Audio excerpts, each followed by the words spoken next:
Regular board meeting of Columbia School District School Board. Oscar, could you please lead us in the pledge? Yes. I pledge allegiance to the flag of the United States of America and to the republic for which it stands, one nation, under God, indivisible, with liberty and justice for all.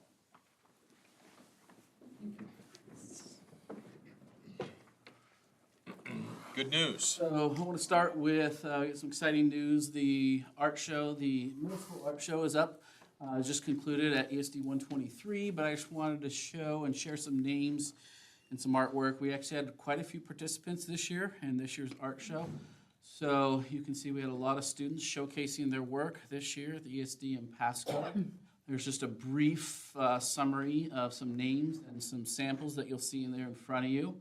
I'll keep going for a while. So we were well represented, middle school art show at the ESD this year. So had a chance to go take a look at that and was very proud of our students' work. So just wanted to showcase some of the work being done by our local students that was showcased at the ESD in Pasco. Thank you. Board operating principal review. Dealing with citizen or staff complaints, concerns, or questions outside of board meetings. Let's see, Haley, can you start? Agree upon a process for dealing with complaints, concerns, or questions, and the actions that will be taken when a board member is contacted by a community member, for example. Listen to the individual's concern. Or if the individual has discussed the issue with the person immediately responsible. If this has not been done, tell them how to contact the appropriate person. If the person has tried to resolve the problem with the appropriate persons and they are still dissatisfied, the board should then refer such criticism, complaints, and suggestions to the superintendents for study and recommendation. Go ahead, sir.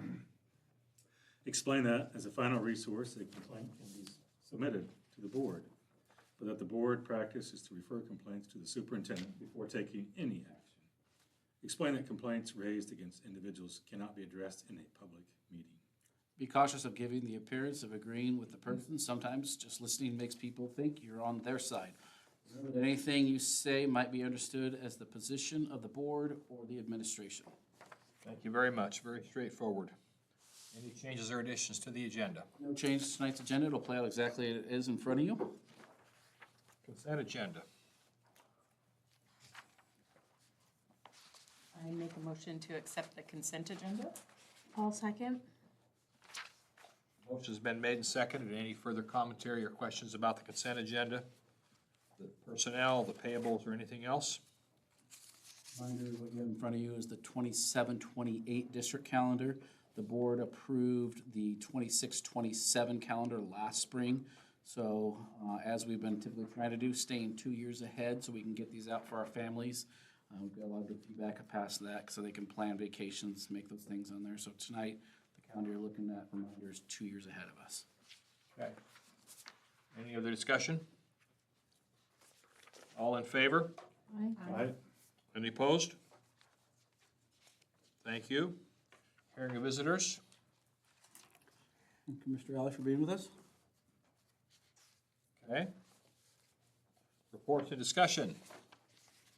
All right, our student reps are here. We're not going to walk through a slideshow tonight. They're just going to kind of talk to you a little bit about some things they've been working on. Who's starting? Okay, I'll start first with, if you recall, Mrs. Maxwell came in to request approval for the spring break field trip. That was the one to Portland and Seattle. I got the opportunity to attend. We left on Monday at 6 a.m., which is pretty early for me. We went to Portland first. We got to see Portland State University, which is really interesting because it's like right in the middle of Portland. But that was really pretty. It was a cool opportunity.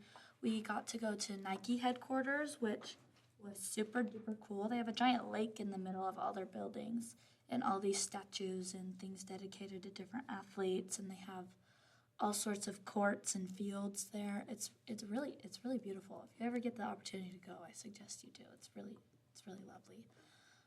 We also went to the Portland Zoo. That was actually the first place we went. Zoos make me a little bit sad personally, but it's still really cool. I like lemurs, so it's cool to see them. We went with I think we went with 6 other schools. Finley was there. I know Mabton was there. And then some other schools. We had a guest speaker come in. That was pretty interesting. And then we went to Seattle, where we got to see UW, which is a beautiful campus. It is so beautiful there.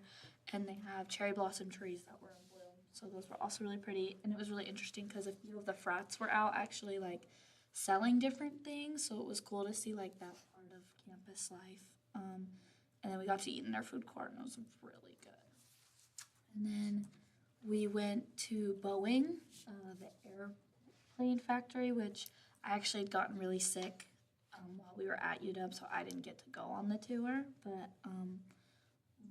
another student in my grade, his name's Brooks, he wants to be a pilot when he's older. He's been taking classes for a couple years, so that was really awesome for him. He was really excited. It was a really great opportunity. It was really fun. Had a very safe time. Anything else? Good. Well, I just got back from our FBLA state competition. I got to do a lot of networking and connect with colleges and other very smart students. Unfortunately, we didn't place, but we fell short by like minimum points. It was like 1-2 points. We were really close. I got to meet a few students who are going to the same college as I next year, so I was very excited because now I have friends. I got to do some business things. I practiced my job interview skills. I didn't place. I was really sad, but I was really close. Kaylee did the Microsoft Office Specialist. She placed first at regionals, and then she was unfortunately disqualified at state just because her computer wasn't compatible with the FBLA software. So we didn't think it was fair, but her chances were really high because she had gotten like a 98 out of 100 at regionals. She's really good at that. We also got to meet like a lot of business people, some inspirational speakers who just taught us some minor things about business and how to apply it and what we can do in the field of business and why to continue to pursue it. But also, I was working with the middle school, and I was working with the broadcasting team. My goal was to present a broadcast to you guys, but we weren't able to finish it on time, so I'm sorry about that.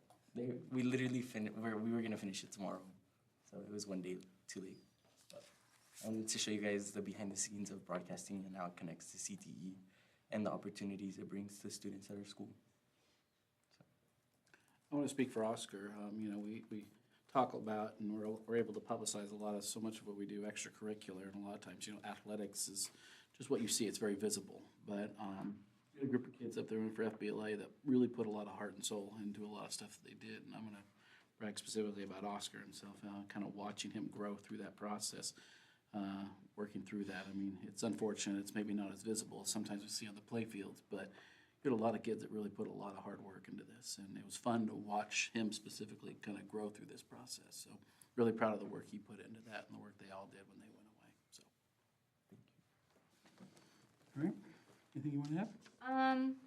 Well, this last Monday, I think probably 6 seniors got picked to go to a Mariners game. The qualifications were to have your FAFSA filled out, like complete, ready to go, and then a certain number, like you had to have below a certain number of unexcused absences, and I was one of the ones chosen, and it was honestly a really fun experience.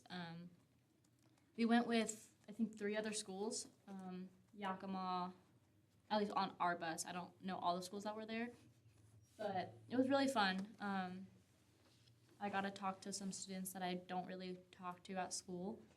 Got to hang out with them a little bit, and I didn't personally because we were sitting too far up, but during the game, we were recognized for filling out our FAFSA and just getting that complete. And I think it's pretty cool to have our senior advisor, Miss Selena, like, give us those opportunities. And yeah, and also on Miss Selena, she has helped me apply for so many scholarships. And I heard back from the Washington State Opportunity one. I think 5 or 6 of us were selected.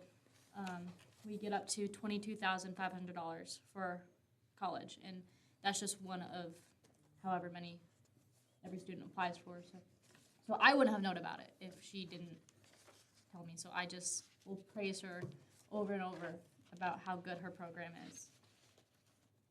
I think you're gonna continue to hear more and more opportunities. That's our goal, to continue to, I mean, you've heard about kids getting off campus, seeing the world, doing those things. We're trying to expand, continue to always get better, right? They're always trying to get better. And so I know Selena, Ms. Maxwell, have already hit me up about some other opportunities that are both local and out of state. There's some that are quite far away from here for some of these opportunities for some of these kids. We're trying to expand some of these pieces. So I'll get you more reports on that. We adjusted how we communicate field trips and some of that, but you'll always be informed and updated before any of those go. So I'll be back in front of you with another meeting with some more opportunities I'm going to talk to you about opportunities for our students, career and job, just trying to get them out into the world and seeing, beyond our community here. So She approached me today with the opportunity to go to NASA, actually. It's incredible. It's really, some opportunities we're looking at down in Arizona, down in Florida, some things that, really cool opportunities. So we're excited about those things. So more to come on those. Thank you. Good. Anything for our reps? Okay, they're down to one more. So served us well. With that, I'll be putting some information out, looking for some, our board reps. We'll be turning that over again, so. Okay. Thank you. Enrollment, Amber, favorite part? Before Amber jumps into this, I'll just steal her thunder that we're still waiting for Walla Walla County to get us all the financials we're looking for. We're making progress. We could maybe add some of that, but we still don't have all the financials for you. They're diligently working on it, but we'll continue to go. So Amber, I don't know what you want to add to that, but Yeah, we haven't got any updates since December, so budget status. Your cash flow in your packet, I did update the month of March with the state, the revenue we get from the state every month, and then the amount we get on the state reports are still highlighted. Those are estimated amounts. Did my best to give you the most up-to-date. Does the county have personnel shortage, or did the fog hack them, or what? They do say they have some staffing shortages, but they are in a transition to Vocano software to do their reporting, and it's taking longer than they had expected. they're getting small, I'll call it smaller incremental batch pieces out to them as they're experimenting with these. But even the first batch that came out, we noted and found some errors in some of those pieces, and so we're trying to get stuff out for what, the month of January? Does that sound about Yeah, right? they're So they're slowly working on getting it ready for us, but it'll be a little bit. I don't want you to think we're operating in the blind. We still have some indicators, which is why Amber keeps up on those cash flow statements and things like that.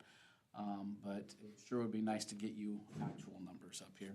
And I just tell you, we're not alone in this. This is everyone in the in Walla Walla County. So any, they're going to do the same thing right now in this county, unfortunately.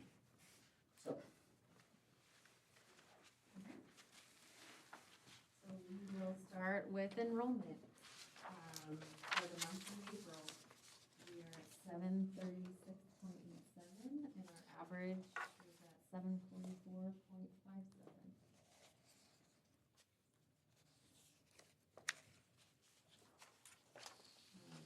Budget status, again, this is as of December. So general fund, we're at 2 million. Capital projects, fund, $374,000. Debt service fund, $295,000. ESP fund, $194,000.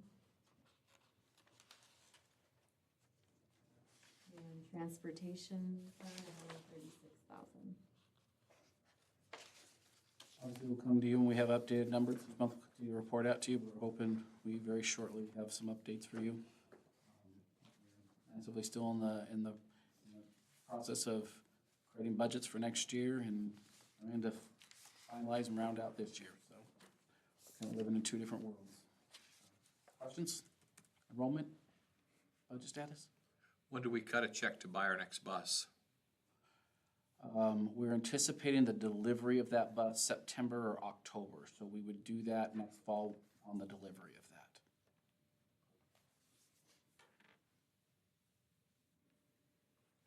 Anything else?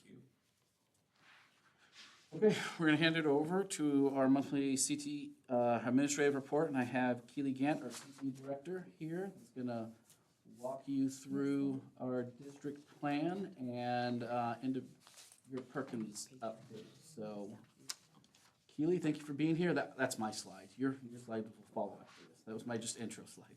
Okay, so real quick, I tried to give each of you a copy of the actual district-wide plan, but, 13 pages, I didn't think you really felt like reviewing that. So, in the 13 pages, what it is, or how we go through that, is each of our program areas, which we have 3 in Columbia. So we have business and marketing, ag ed, and then family and consumer science. And each of those, we do individually a 4-year plan, and then we merge those together when we create our district-wide plan, and we talk about what we're gonna do in the district-wide plan. And it's that district-wide plan that I'm bringing forward for you.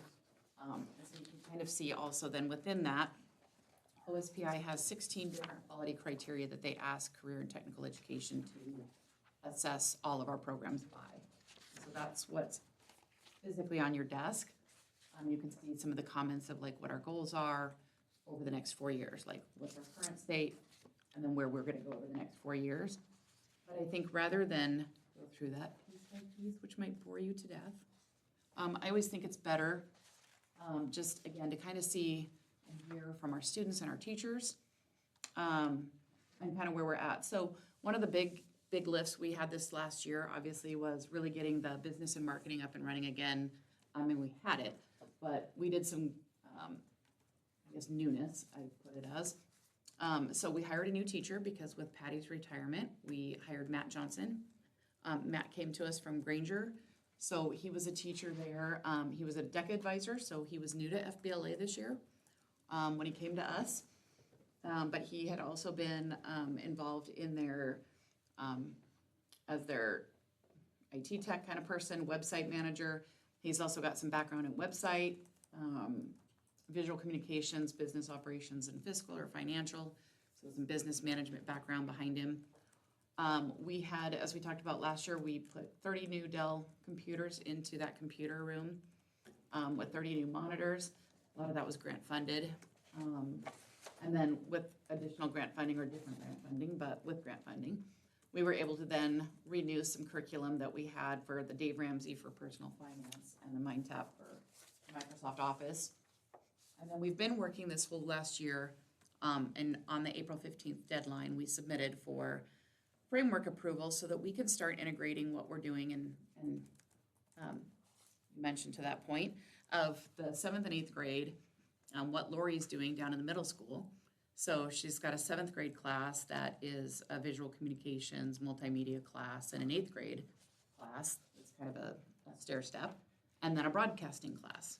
And so all 3 of those, we think we'll be able to integrate by next year, by fall, as career and technical education, in which we'll be looking at enhanced CTE funding for those classes. And Lori's excited about, and she's actually enrolled in right now, but the CTE, going the CTE route and getting herself the CTE certification for that. So she's working on that, she's already enrolled. And so we're working on how do we integrate those classes to what we'll be then building out in the high school from that, especially given Matt's skill set as well. It's gonna be a really nice complement. So I'm super excited to see where that leads for us. And whoa, that's a really tiny font. I'm so sorry. So I always really like to kind of ask really what are the teachers, what do they think as far as in their programs, what are some of their boasts and their brags? Because I think it's really important just to kind of hear, and I'm gonna cheat on my sheets because, sorry, but that is like super teeny. I didn't realize it was gonna come out so tiny. So Holly, in ag, like one of her accomplishments, she just kind of laughed and said, well, getting to the end of the year was an accomplishment sometimes for her, but, so I appreciate the honesty in that. I think sometimes we all feel that way. But again, she really brags, and she has for the last 2 years, really bragged about the freshmen. Really feeling like she's worked well with the freshmen and getting those students to being critical thinkers. And then this year, she said we had a student that we've talked about before here, and I know I've mentioned her here, is Stacy Madden. Then also was able to earn her American degree, which for those of you that are in FFA, that's like the highest you can go with a student. So that's a huge accolade. So I know if you're not in the FFA world, it's kind of hard to explain that, but I mean, just really huge pat on the back for her and her family, and what a kudos to Columbia School District to be able to put that out there. So that's a huge brag. Congratulations. Right? And then in business and marketing, again with Matt, and I know Oliver, you mentioned some of this, but so again, FBLA, and especially for Matt, I want to give him some kudos. Like coming into this, I mean, having been a DECA advisor is one thing, but again, he had to really learn FBLA, and that's not his, like he didn't come from that, right? So he hit the ground floor running with it and was willing and open to take on FBLA. And you guys have been super successful with that this year. I know last year when I was here, you stopped me after and asked me like, are we doing DECA? Are we going to do FBLA? What are we going to do? And can we get the middle school involved? And like, look at all of what he's been able to do, what you've been able to do this year. So again, kudos to you too, because they've done great. So we had a regional champion with Kaylee, 5 state qualifying students. So again, that's quite an achievement in a year. And then again, at the state competition, and Matt mentioned that, you know, with the tie, and you were like it's like that close. Yeah. And so only because of the ties did it bump you out. And so again, I would just count that as if you were there. And I think that's an equivalent. And so then also Natalie talked again about her classes. So Natalie took it upon herself this year. I was really proud of this fact too, that in her personal finance classes, she went above and beyond. She's really been kind of focusing on getting our students some industry recognized credentials, things that are going to help students with their employability. And her classes more than anyone else. Students are able to earn more IRCs coming out of her classes than anyone else's at this time. So she's got, she went ahead and got all of the students that I can never say it right, but EverFi, financial literacy certification. And then our students in our foods classes get their food handlers. And then of course we obviously do our first aid CPR and AED cards. And so the other thing that she's looking into, we've had some conversations around, is because the CPR is a 2-year cert. So looking at implementing now like a bloodborne pathogens certification, so that would rotate on it every other year, what would be offered for kids. So super proud about that. And then the other thing that they all do, in all of their classes honestly, but again with Natalie, was just the giving back to the community through a lot of their service work that they do. And so super proud of that with Benton Franklin Humane Society, Second Harvest, and Project Goodwill. Because I think we talk a lot about leadership skills and always the ways that our students gain leadership, and we do that a lot in career and technical education through our CTSOs, but we forget about the leadership that comes out of service learning. And I think that's really valuable in what our students are doing. And I think that's an important part that we embed into our classroom and we don't talk enough about. So again, kudos to her to adding that. And so then I asked them again too, like what is your vision moving forward? Like what are your goals? Where do you see growth in our programs? And so with Holly, one of the biggest things that we've just kind of had to struggle with is just the aging of the facility and how are we dealing with the maintenance and the greenhouse and things like that. So again, as budget and funding permits, we're just gonna have that continual need to upgrade and upgrade. And then we did go through this last year. She went and did some professional development. She went to some PACE training so that she can get certified now or can teach 2 new courses. So whether we offer a small engines class or we can now offer an additional veterinary science and animal health class. And so we ran those both also through for approval to OSPI, so we're waiting on hearing back on those as well, but that could be some potential new offerings that we can put out for students. And then Matt, again, obviously the huge growth in FBLA, we anticipate that probably doubling by next year. Also thinking about how that's going to work in the middle school and bringing down that leadership opportunity to the middle school, because we can bring some of those middle school kids into FBLA. And then looking at possibly reopening some type of a school store, and what would that look like? And even possibly an esports team, so there's been some student interest in that, and so what would that look like? And then what we did this year, Patty and Matt have different backgrounds on their vocational coding, so we had to do some changes to our introduction to business class. Not a big deal, but we made some lifts there so that he can offer that class. And then also looking at the visual communications that we wanted to build off of what's going on in the middle school. So on the short term, we were able to get the intro to business, so we thought that's what he could do this year with kind of a rotational pattern that with the visual communications every other year. And we've really kind of started thinking about this every other year kind of concept so that we can start offering some breadth to our students and giving them more choices, and allowing them to expand some of their interests, because with only 3 teachers, it is hard to be able to give kids more areas. So by thinking about that a little bit differently, so that's kind of where we're headed with that. Looking forward is then really building out what Lori Clayton is doing in the middle school into what we're going to be able to start offering with Matt's skill sets here. And then in family and consumer science with Natalie, again, just an increase. She too wants to increase the student leadership and growth with her family consumer science club. And then one of the things that we did was add a new baking and pastries class, because we do find that some of our students are really interested in the culinary side. So we want to give them a little bit of a different taste or flavor, haha, no pun intended, to just offering foods and taking foods over and over and over and over again. So giving them a little bit of something different. And then thinking also along those lines so that if those are students that want to go to TriTech, they actually have a better foundation entering into TriTech if that's something they truly want to do. So that's kind of where we're headed with those. These are just kind of some agreed upon consensus. This is across the board for all of our CTE programs.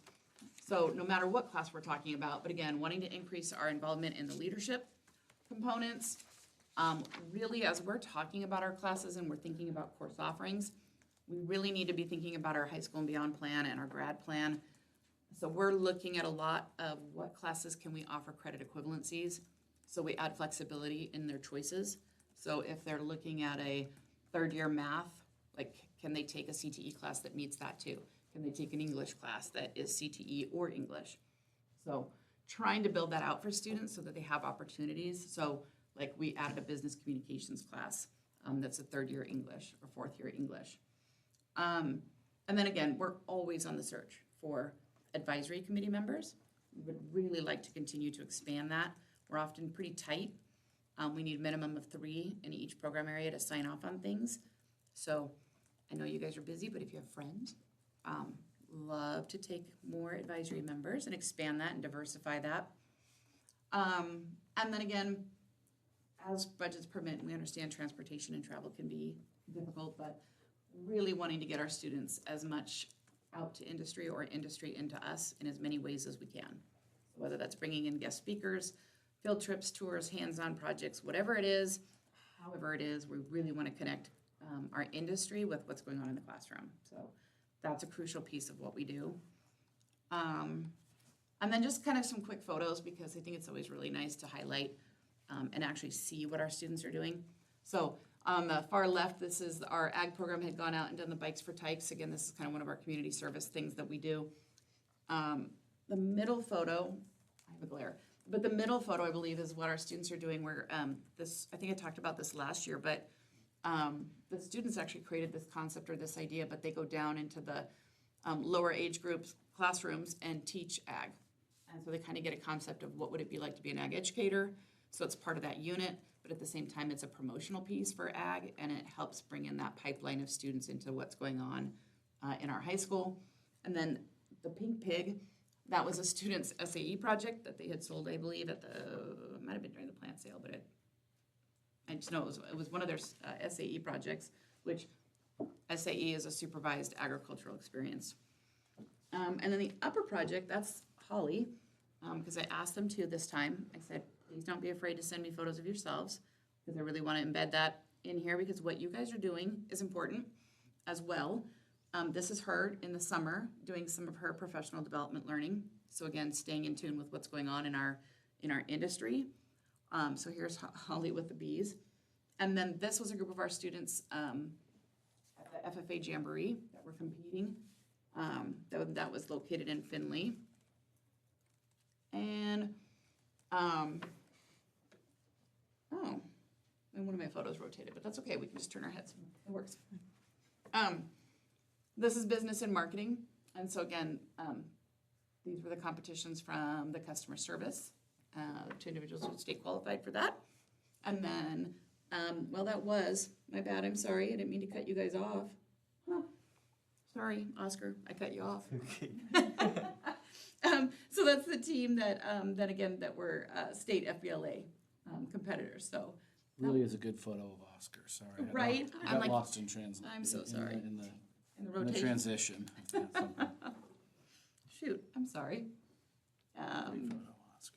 All right, and then I had to borrow these, so I'm gonna admit my own fault here. This is Family Consumer Science, so when I talked to Natalie, the photos had already been sent off to Yearbook, and she wasn't able to get them back. So pretend that these are current year photos. They're not. I'm gonna be honest. And so they always do Project Goodwill, and so again, I just wanted some example photos, but that the students always participate in Project Goodwill. Always in their foods class and stuff, do they do like some type of a baking or cook-off competition? Usually, I don't have a photo here, but usually, again, they are volunteering their time in some type of community service like the Humane Society. So, apologize that I'll be honest, those aren't the most current photos, so that was the best I could do. But that is pretty much the CTE report in a nutshell. If anybody has questions, Questions for Keely, CTE? I mean, the 13-page document's really fun to read in your spare time. Anything else? We'll have something for you to sign before you guys go today as part of your plan, so we'll have that, if everyone needs signed. Thank you, guys. Okay, thanks for being here. All right, so in your packet, I'm gonna move on, if there's no other questions, to the legislative update. What I wanted to give you is, I obviously sit through, let's just say countless legislative updates, what's going on. Obviously, the legislative session has ended, and what I wanted to give you was a one-pager. If we were to summarize all the meetings, all the times I've had at conferences, ESDs, local people coming in saying, hey, what happened? What does this mean for Columbia School District? I want to give it to you in one page, okay? So, basically, so I'm revisiting that there was a 60-day session. WASDA and WASA went into it, focused on 3 main goals. You can see there, talking about more money for day-to-day costs.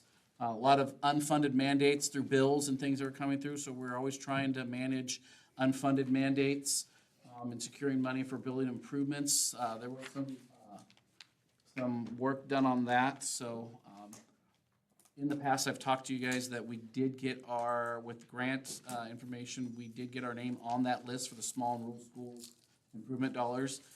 We're way down at like number 70, so they literally go sequentially in order. But hopefully one of these days, our number will be drawn and called. Depends on each legislative session. They'll take so many at a time. But when we do that, the point and the hope is to overhaul our district's HVAC systems. That's one of the big pieces and, big money pieces that we would have to put into, that we would have to go out to either capital, a levy, and so we're hoping to overhaul that down the road. But hopefully, we'll get to that one of these days. So, real quick, just big picture, wins and losses for schools. This is going back, I'm just gonna talk really big picture. Last year, there was kind of what I'll call an accidental sales tax piece that was not intended to deal with schools, that we kind of had to take on due to some oversight with that. And so they fixed that, so we don't have to deal with that this year. Again, we talked about some of the pieces that were blocked and reduced with, you can see there's at least 20 bills with any, unfunded mandates. And we talked about the money for small school building projects. You can see 71 million was approved. 7 new districts got planning projects, 12 new construction projects across the state. So those are working through there, but we're somewhere in the 60 to 70s. Once they fund that, still there. So we're just kind of waiting our turn through that. Setbacks. Big things you've heard about. These are all things you see in the newspaper and you've read online or somewhere. Big one is the first one, what you call local school funding, LEA. You've heard, they cut LEA. And so that has had an impact on surrounding schools around us. For Columbia School District, there's no impact for us because we don't receive LEA dollars.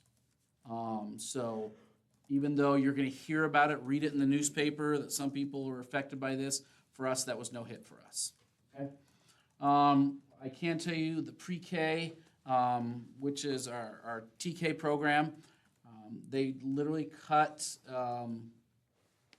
really it was between 25 and 35% of the overall students that they're serving just right off the bat for next year.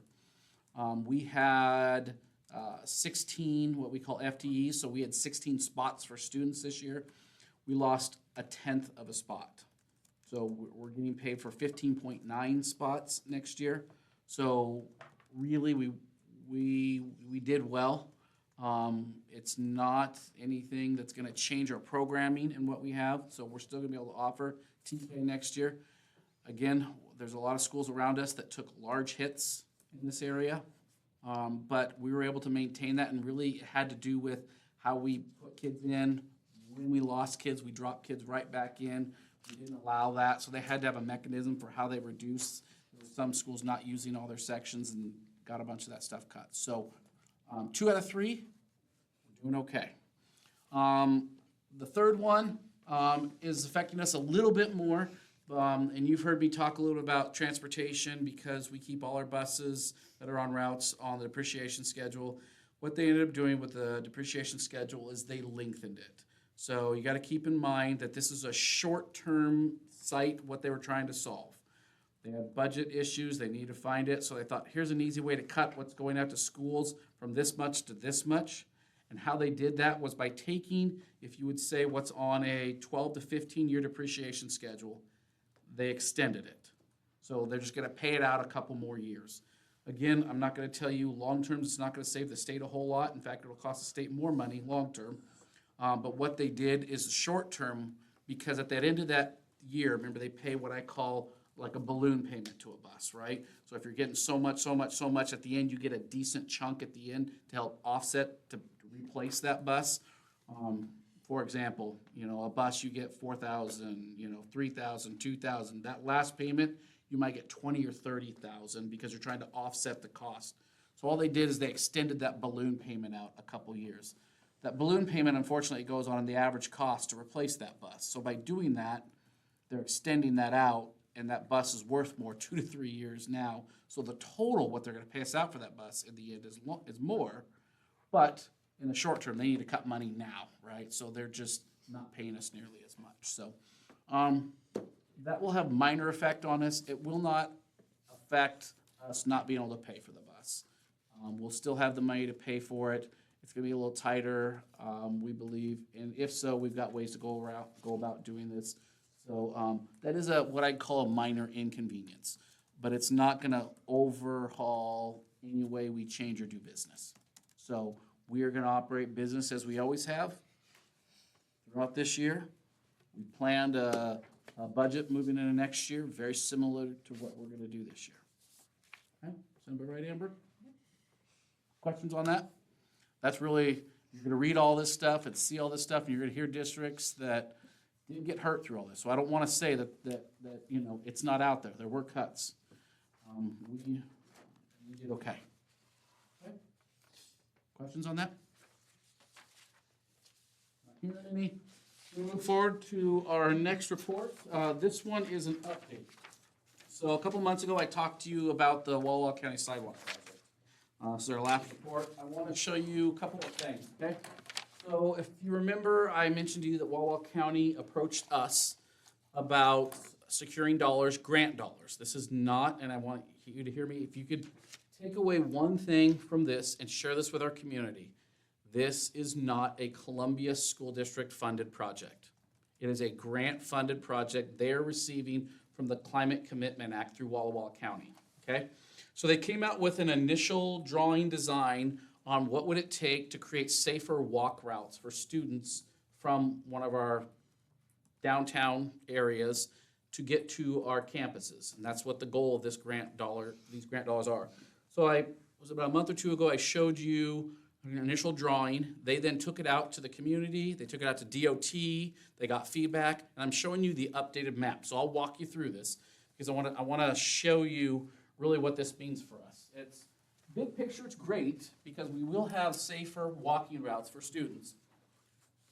The bad side of this, the only negative side to this you'll see is it's going to create a parking issue for us down the road, which we're going to have to navigate and still solve, okay? So one of the things that was changed, this is the elementary school. You can't really see it, but this is Main Street right here. The original drawing had these the sidewalks going down Main Street, turning, coming up Fifth, connecting here. Based on the feedback they received from the people that put out there, they did get a lot of feedback saying they don't want sidewalks there on Main Street. They actually heard from our community. That's not what they don't want. So they actually removed that from their design. So I'll walk you through this. This is a schematic of what it's going to look like. Now, in order to secure the money through the grant, Walla Walla has to meet the standards of this group, right, to secure the money. So some of the designs and some of that stuff was intentionally because they had to meet these standards. And I'll show you what I mean by that here. So what you're going to see here, this is the back of the elementary school of the 4-5 playground. If you're on this side, this is what you call Shauna's house, and here we have our dance stuff here with the Cherry Street.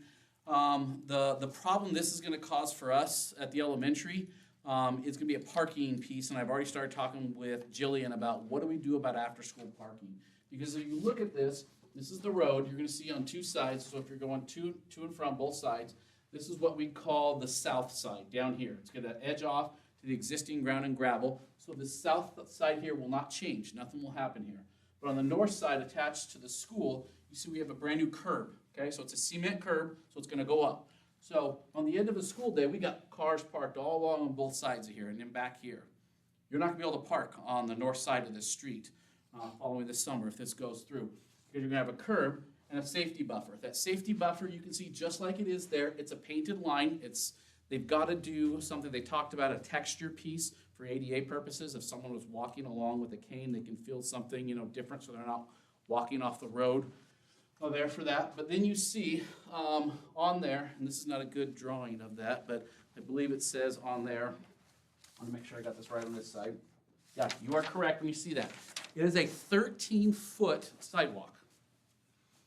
So it is a both dual bike and walking path. I asked specifically, did I read that right? I contacted them. I've met with them. Joy at the Walla County said, you are correct. This is the standard they need to meet in order to do that. I said, It's wider than a traffic lane. okay, it's 13 feet. They had to meet these dimensions to get this. So yes, I've seen it. We've talked about it. That was done intentionally. Okay, but you're going to see that's going to take up that entire space. So I don't want to suggest this unless you got a truck, you're pulling up on a curb. There's no place to park there. Okay, so I just want you to be aware of that. Okay. All right, let's flip it over to the front side now. I'm going to walk you through the front side. Now, same thing. The idea is to get students walking there safely. So they're actually going to start, I'm going to go all the way over here. This is Rankin, okay? So you're coming out of the downtown Burbank area, okay? And you're going to have, I'm going to go to this bottom drawing here where it says Rankin, okay? Again, two sides, okay? On the opposite side of the road, you're going to see they haven't touched it. The other side, they've got a little drainage swale there, like you'd see, and a reasonable 6-foot sidewalk right there, okay? So you can see the sidewalk curve around from Robin up there, and you're going to see that so they have their start of their sidewalk. Now, Crystal, you'll be curious to see this, because as you get onto Huberist, I'm going to go to the top drawing up here, okay? What's interesting about this side is you can see really right here, it says begin curb and gutter, which happens to go right at your almost property line coming in there. If you look at this road, there'll be gravel, as it always is. So Crystal, your fence line's gonna be somewhere back in here. But you're gonna have a curb, a cement curb. That's gonna be on there. So in order for people to get on the other side of that, if they plan to park on that side, which some would do during events and games, you're gonna have to go up a cement curb, okay? Starting from there. So one, that's gonna be a little problematic for some parking, okay? The second side you see is our road, and this is gonna go on the north side, which you're gonna see on the opposite direction, which by the way, Crystal, you see the curb stops there, because then you've got the church and all those other pieces there. But you will have, tentatively, they don't change that plan, a curb going in there. North side of that, big picture, here you go. You've got another cement curb. It's gonna start all the way over back here where the track starts, okay? And you're gonna have a continuous 3-foot safety buffer with a 13-foot sidewalk there, cement sidewalk. They've done the site visit. I walked out with them. I made note of making sure they understand you've got elevation changes. You park there, you know, you kind of go down in there. We talked about how you're gonna have to build that up, possibly put ecology block or whatever. And then we gotta figure out what they're doing, because if they build it up before the fence and then you park there or sidewalk, now you had a 6-foot fence that's like a 3-foot fence or vice versa, right? So we're gonna have to figure some of those things out. But you can see a 13-foot sidewalk all the way down to the end of Columbia School Road, okay? So we've lost all that parking, okay? Now, good news is, will this create safer travel for our students? Absolutely, right? You can't, say that. So good news is that it's solving that. It creates a parking problem for us, right, for our events. So now I'm gonna go on Columbia School District Road right here as you turn here. This is our football field, our baseball field. This is our empty parking area that you see to the, we'll call it west. Same thing, you get cars typically park here. You've got a fire truck typically here for games. You've got the same thing right here on this side. You've got the shoulder, so the empty lot side has nothing. You've got a cement curb on this side with that same buffer. And again, a 13-foot path going all the way down here. And you've got the opposite problem where you've got high elevation here. Here you've got low elevation problems up here closer to the baseball field where dirt runs down closer to that. So walk with them on it. They think they've got this all figured out and ready to go. I'm excited for that. But nonetheless, if they secure the funding like they believe they'll have done, this is their second version of that, really I'm gonna come back to you guys and say, all right, great. Have we solved safe travel for that for our students? Absolutely. The new problem for us as a district is we need more parking space. Now, the reality is what we wanna do with that, I mean, if we're really honest, that actually makes safer night parking there with cars walking, cars not being there, kids going to and from. So that's great. That is a positive for our community. But we really need to look at expanding this parking. And I've already started calling, getting quotes, what would it take to basically almost double the size of that? And I'll start talking about whether we push that rock out. I've had some conversations about what they call crushed concrete, crushed asphalt, where it's not a permanent piece. So if we ever build on that, right, we can still do something with it. But it'll give us a nice hard, compact surface out there. If we do the crushed asphalt in it, we can even go out there and paint lines. I mean, heck, make it look like a real parking space out there, right? To where it's not something we're gonna sink long-term costs into that, but still have a nice parking space for our community. So, it's great, I'm excited about that for our students, but nonetheless, it's still gonna cause us some problem solving. So, questions on the scope of what they wanna do? Okay, not hearing anything. Thoughts? Well, there's 13 feet, maybe we can put the logo on there. Yeah, It's a lot of space there. it's a lot of space.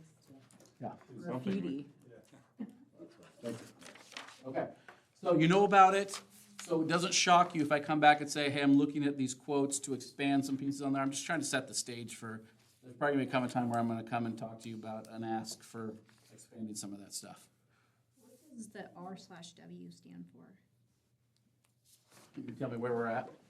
It's a dash line all over the place. Right away. Is it the right of way? Okay.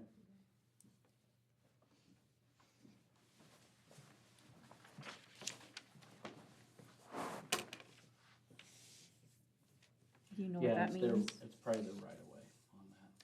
I'll confirm that. I would assume so, yes. Okay, Also on that, I mean, are we gonna be moving fences and things? that's not the plan. They haven't talked to those pieces. I've talked to them about depending on what happens with the elevation. We may have to, if they fix that elevation, we may have to, redo some things, put them up there. Or maybe they'll fit that in the scope of their work. Those are the things I'm working with them on about how that looks. We're in the process of, they're securing their final funding for this. They've met what they need to for this. And they're in the process of working that through the county right now. They've checked the boxes, they put it out for public input. That's how they made those changes I talked to you about previously. DOT's had a look at them, they've had their say in this stuff, so that was that whole process and period for that information. Okay, I just want to bring that to your attention, let you know what's going on. If everything hits the timelines, they will begin working on that this summer, June, July, and August. Finish over the 3 months. Okay. So potentially, we might need to move as early as this summer to solve possibly a fall issue for us. Okay. All right, exciting times in Burbank. All right, I'm gonna move on to policy. Reminder, this is second reading. All three of these, I'm suggesting we move forward on. You had a chance to look at them a month ago.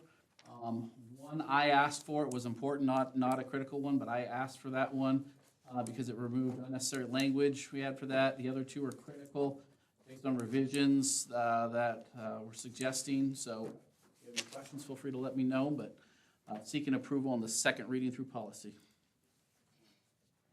I'll make a motion to accept the 3 policies listed. I'll second it. Any other discussion?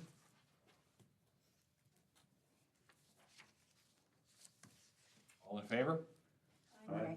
Opposed? Thank you. With that, we move to next month, May 18th. We will have our board meeting. It's a week early due to there's a holiday that following week. So we'll be meeting on May 18th. We'll have another administrative report, some financial updates, enrollments, and notice of reasonable assurance. Those are Nora's. Any other suggestions?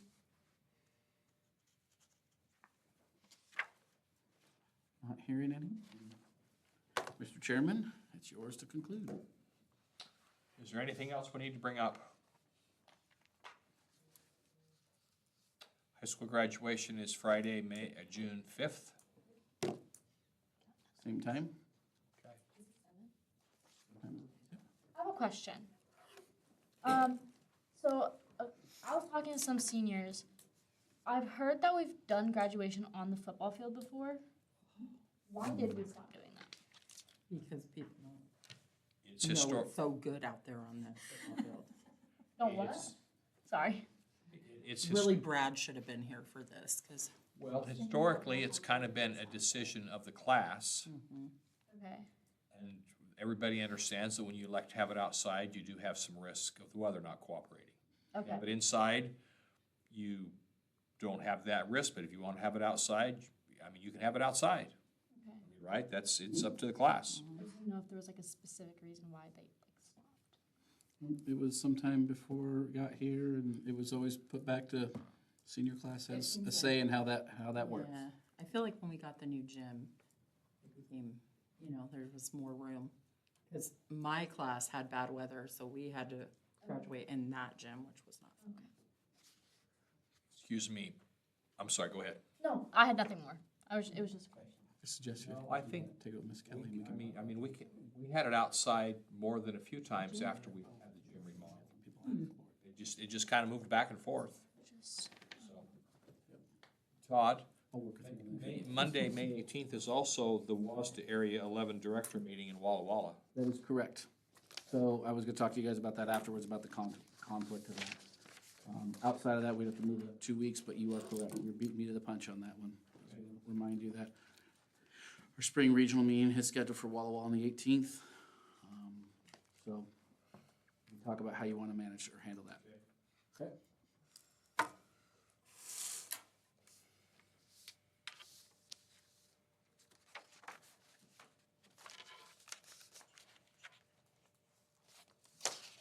Sure, sorry, I'm calendaring here, I'm sorry. So, we stand adjourned at 7:55. Thank you all for attending, for your contributions. I will finish the recording. We'll get the signatures.